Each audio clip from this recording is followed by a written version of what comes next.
نبی کریم صلی اللہ علیہ وآلہ وسلم نے فرمایا، غیب کی 5 کنجیاں ہیں جنہیں اللہ کے سوا اور کوئی نہیں جانتا۔ دیکھیں، آپ لوگوں نے سب سے پہلے تو یہ چیز نوٹ کرنی ہے کہ نبی پاک صلی اللہ علیہ وآلہ وسلم کا جو فرمان ہے اس کا کیا مقصد ہے۔ آپ صلی اللہ علیہ وآلہ وسلم کس حساب سے بات کر رہے ہیں۔ آپ نے اپنے حساب سے بات نہیں سمجھنی، آپ نے نبی پاک صلی اللہ علیہ وآلہ وسلم کے حساب سے بات سمجھنی ہے، اور آپ کو تب یہ بات بالکل صحیح سمجھ آ جائے گی۔ دیکھیں، آپ صلی اللہ علیہ وآلہ وسلم کے پوائنٹ آف ویو سے اگر آپ دیکھیں تو آپ کو یہ چیز صاف سمجھ آئے گی۔ ایک تو نمبر 1 پر یہ ہے کہ اللہ کے سوا اور کوئی نہیں جانتا کہ رحم مادر میں کیا ہے۔ دیکھیں، والدہ کیا جنیں گی اور ماں کے پیٹ میں کیا ہوگا، چلیں یہ آج کل کی تھوڑی سی سائنس یہ بتا دیتے ہیں، لیکن یہ نہیں بتا سکتی کہ رحم مادر میں نیک بخت ہے یا بدبخت ہے، یعنی کہ نیک بچہ ہے یا برا بچہ ہے۔ اور رہی بات، آپ اس چیز سے یہ بھی نوٹ کر سکتے ہیں، دیکھیں نبی پاک صلی اللہ علیہ وآلہ وسلم کا اس سے کیا لینا دینا، لڑکا ہے یا لڑکی ہے۔ اصل چیز جو لائف میں ڈیپینڈ کرتی ہے وہ یہ ہے کہ لڑکا نیک ہے یا گناہ گار ہے۔ اصل چیز یہ ڈیپینڈ کرتی ہے۔ اگر آپ ذرا پوائنٹ آف ویو سے ذرا سوچیں تو اس چیز سے تو ہمارا کوئی لینا دینا نہیں ہے آج کل کی لائف میں، ٹھیک ہے۔ تو دوسرا یہ ہے کہ اللہ کے سوا اور کوئی نہیں جانتا کہ کل کیا ہوگا۔ اس چیز میں بھی بہت سے لوگ اپنی اپنی رائے دیتے ہیں کہ اللہ تعالیٰ نے بہت سے لوگوں کو غیب کا علم ضرور دیا ہے کہ وہ بتا دیتے تھے کہ اس ٹائم یہ ہونے والا ہے۔ جس طریقے سے کچھ بھائیوں نے یہ بھی کہا تھا کہ جنگ بدر کا علم دیا تھا، تو وہ اللہ تعالیٰ نے وحی نازل کی تھی، اور وہ اللہ تعالیٰ نے وحی کے ذریعے علم دیا تھا، وہ قرآن پاک کا علم ہے، وہ اللہ نے ہی بتایا تھا، ٹھیک ہے۔ اسی طریقے سے جنگ احد کا، تو اگر یہ علم بھی ہوتا کسی کو تو 70 صحابہ کرام شہید نہ ہوتے، اور اس میں آپ صلی اللہ علیہ وآلہ وسلم کے پیارے چچا جان وہ بچ جاتے، اور آپ صلی اللہ علیہ وآلہ وسلم یقیناً ان کو بچانے کے لیے وحشی سے بچا لیتے اور اس کو قتل کر دیتے۔ تو آپ نبی پاک صلی اللہ علیہ وآلہ وسلم کے پوائنٹ آف ویو سے دیکھیں کہ آپ صلی اللہ علیہ وآلہ وسلم نے کس حساب سے کہا ہے کہ اللہ تعالیٰ کیا کہہ رہے ہیں۔ اللہ تعالیٰ کے حساب سے دیکھنا ہے آپ نے اپنے حساب سے نہیں دیکھنا ہے۔ اللہ تعالیٰ نے ہر ایک کو مکمل علم نہیں دیا کہ میں اگلے دن جو کروں گا، میں اس ٹائم یہ کھاؤں گا، اس ٹائم یہ پیوں گا، اس ٹائم اتنا سانس لوں گا، اتنا یوں کروں گا، یہاں سے اٹھوں گا، ادھر جاؤں گا۔ ہر چیز کا ہمیں علم نہیں ہوتا، تھوڑا بہت تو ہمیں آئیڈیا ہوتا ہے۔ اتنا تو چلے ہمیں بھی آئیڈیا ہوتا ہے کہ ابو جہل جو ہے وہ کیسا تھا، نیک تھا یا بدبخت تھا۔ اور اسی طریقے سے آپ یہ دیکھیں کہ اللہ کے سوا اور کوئی نہیں جانتا کہ بارش کب ہوگی۔ بارش کا علم بھی اللہ تعالیٰ کو معلوم ہے، اور کوئی بھی نہیں جانتا۔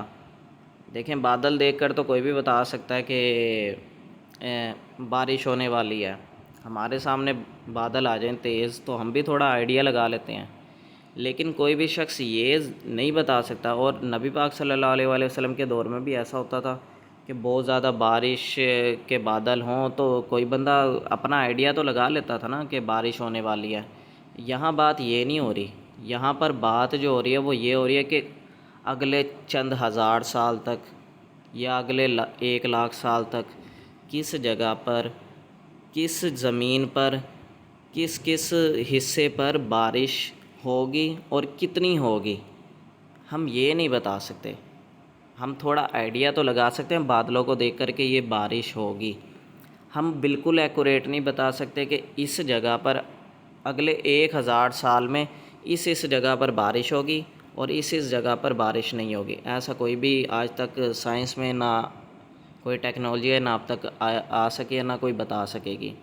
بلکہ ٹیکنالوجی کا تو اس سے الٹی آج کل چل رہا ہے، وہ کچھ حساب سے تو ہم صحیح بتا دیتے ہیں، لیکن بہت سی جگہوں پہ ٹیکنالوجی اس حساب سے کیا ہے، فیل ہے۔ تو آپ لوگوں نے نبی پاک صلی اللہ علیہ وآلہ وسلم کے پوائنٹ آف ویو سے بات سمجھنی ہے، اپنے پوائنٹ آف ویو سے نہیں سمجھنی۔ تو اور باقی آگے اللہ کے سوا اور کوئی نہیں جانتا کہ کس جگہ کوئی مرے گا، ٹھیک ہے۔ اب یہاں پر جو ہے ایک اور بھی بات آ سکتی ہے کہ نبی کریم صلی اللہ علیہ وآلہ وسلم کو یہ اللہ تعالیٰ نے عطائی علم دیا تھا، تھوڑا غیب کا علم بتایا تھا اپنے فضل سے، اور دیکھا جائے تو اللہ تعالیٰ نے تو قرآن پاک یہ کتنی بڑی غیب کی بات ہے یہ تو بتائی ہے، لیکن ہم ہر دنیا کے ہر شخص کے بارے میں نہیں کہہ سکتے کہ یہ شخص یہاں پر مرے گا، یہ شخص یہاں مرے گا، ورنہ ہر شخص تو اپنے پیارے کو بچا لیتا، ایکسیڈنٹ ہونے سے بچا لیتا، ٹھیک ہے۔ تو نبی پاک صلی اللہ علیہ وآلہ وسلم کو یہ اتنا علم تھوڑا دیا گیا تھا اللہ تعالیٰ کی طرف سے، اور آپ صلی اللہ علیہ وآلہ وسلم جب بھی کوئی بات بتاتے تھے تو یہ چیز ضرور ذہن میں رکھیں کہ آپ صلی اللہ علیہ وآلہ وسلم یہ ضرور کہا کرتے تھے کہ یہ اللہ تعالیٰ کے فضل سے علم ہے، اور اللہ تعالیٰ نے یہ مجھے اپنا علم عطا فرمایا ہے، یہ میرا ذاتی علم نہیں ہے۔ آپ صلی اللہ علیہ وآلہ وسلم نے یہ بتا دیا تھا ابو جہل یہاں مرے گا، یہ یہاں مرے گا، یہ خبیث جو ہے یہ وہ جو کفار کے قریش کے سردار تھے ان سب کے بارے میں بتایا ضرور تھا، لیکن یہیں پر بات آپ صلی اللہ علیہ وآلہ وسلم یہ کہہ رہے ہیں کہ اللہ کے سوا کوئی نہیں جانتا، تو اس کا کیا مطلب ہوا؟ آپ صلی اللہ علیہ وآلہ وسلم اپنی بات کی مخالفت کر رہے ہیں؟ نہیں، اس کا مطلب یہ ہوا کہ اللہ تعالیٰ کے علاوہ کوئی نہیں جانتا کہ کس کس جگہ پر دنیا کے ہر شخص کو موت آنی ہے، یہ مکمل نالج کسی کو نہیں ہے۔ آگے آ جاتے ہیں، اور اللہ کے سوا کوئی نہیں جانتا کہ قیامت کب قائم ہوگی۔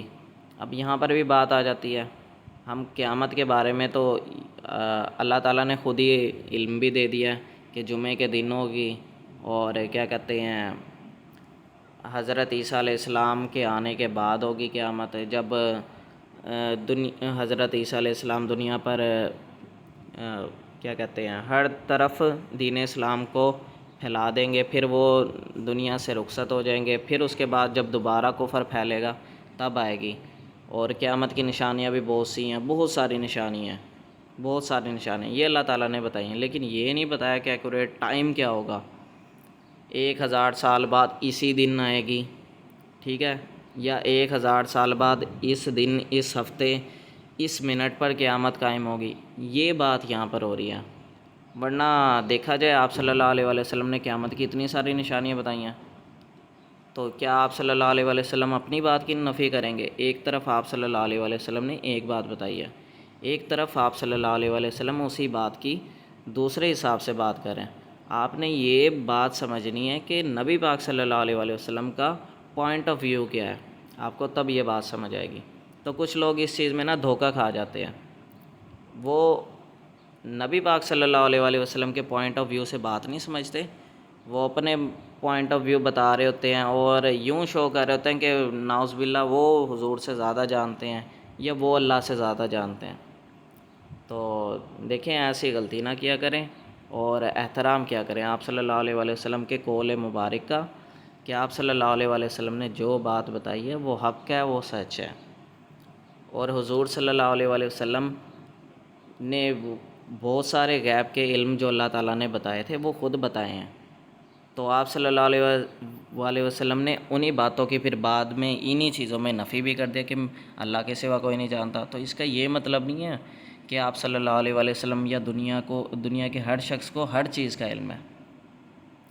ان 5 باتوں کا خاص طور پر اللہ کے سوا کوئی نہیں جانتا، کہ رحم مادر میں کیا ہوگا، نیک بچہ ہوگا یا برا بچہ ہوگا۔ حضرت خضر کے بارے میں لوگ کہتے ہیں واللہ عالم وہ نبی ہیں یا نہیں ہیں، اس کے بارے میں تو قرآن پاک میں کوئی پکی دلیل نہیں ہے، اللہ بہتر جانتا ہے۔ تو یا اللہ کے نیک بندے تھے وہ، تو انہوں نے ایک لڑکے کو قتل کیا تھا کہ ان کو یہ علم اللہ تعالیٰ کی طرف سے دیا گیا تھا کہ یہ لڑکا آگے جا کے بدبخت ہوگا، لیکن وہ رحم مادر والا واقعہ نہیں تھا۔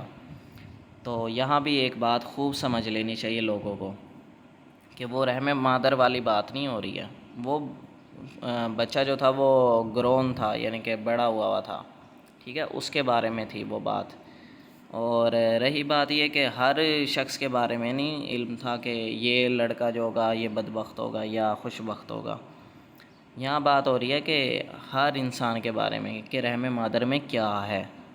ٹھیک ہے.